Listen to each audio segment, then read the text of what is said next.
রাজধানীর পশ্চিম মোমেনবাগের নিজ বাড়ির দোতলায় থাকতেন অবসরপ্রাপ্ত ব্যাংক কর্মকর্তা শফিকুর রহমান ও তার স্ত্রী ফরিদা ইয়াসমিন। প্রতিদিনের মতোই বৃহস্পতিবার ভোর ৫টার দিকে ফজর নামাজ পড়তে ওঠেন শফিকুর। পরে পানির পাম্প চালু করতে দোতলা থেকে নিচে নামেন তিনি।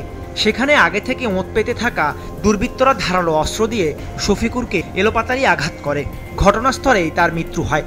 পরে দোতলায় গিয়ে ঘুমন্ত অবস্থায় থাকা তার স্ত্রীকেও হত্যা করে পালিয়ে যায় খুনিরা। সকাল সম্ভবত আজান দেওয়ার সময় উঠে নামাজ পড়তে সম্ভবত ওই সময় ওই যে পানির পাম্পের মোটর ছাড়ছে, মোটর ছাড়া সম্ভবত গেটে খুলি বাইরে যাইব আর কি।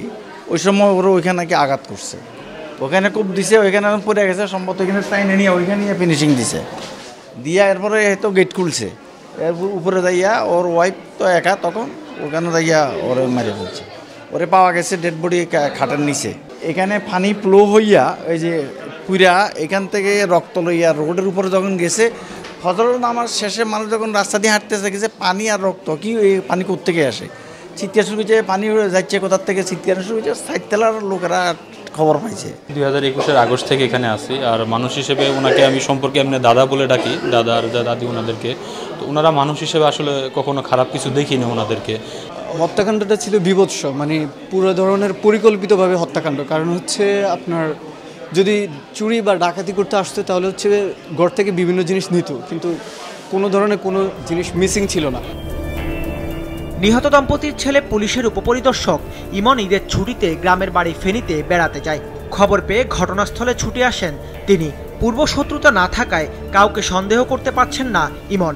এই 28 বছর এখানে বড় হয়েছি, আমার এলাকাবাসীর সাথে কোনোদিন উচ্চ বাক্য কোনোদিনও হয় না। আমার বাবার সাথে তো হয়ই নেই, এবং এই উচ্চ বাক্যটা আমার বাবা আমাকে কখনো শেখায় নেই। এখন হচ্ছে আমি বললাম তো, মানে আমি এলাকা নিয়ে কোনো প্রেডিকশনই করতে পারছি না যে কি হইতে পারে, এটা কেন হইলো। ওয়ালটন ফ্রিজ কিনে অনেকের মতো আপনিও হয়ে যেতে পারেন মিলেনিয়াল। সেরা পণ্যের সেরা অফার।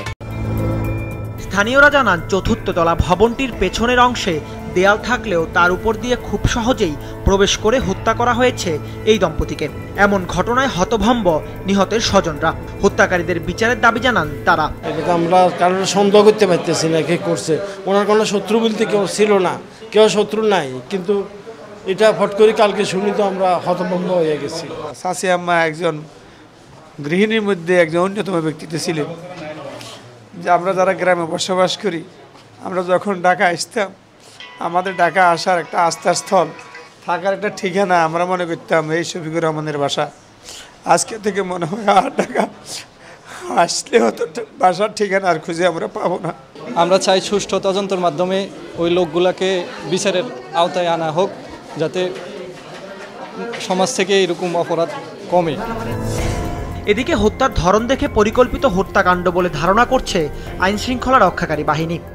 মৃত্যুর যেই বিভৎসতা বা নৃশংসতা, এটা থেকে আমরা ধারণা করতে পারি বিষয়টা পরিকল্পিত বা ভিন্ন চিন্তা থেকে।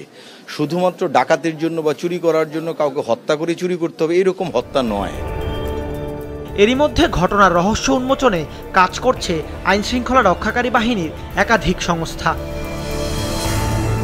দাউদ হাসান, মাছরাঙ্গা সংবাদ, ঢাকা।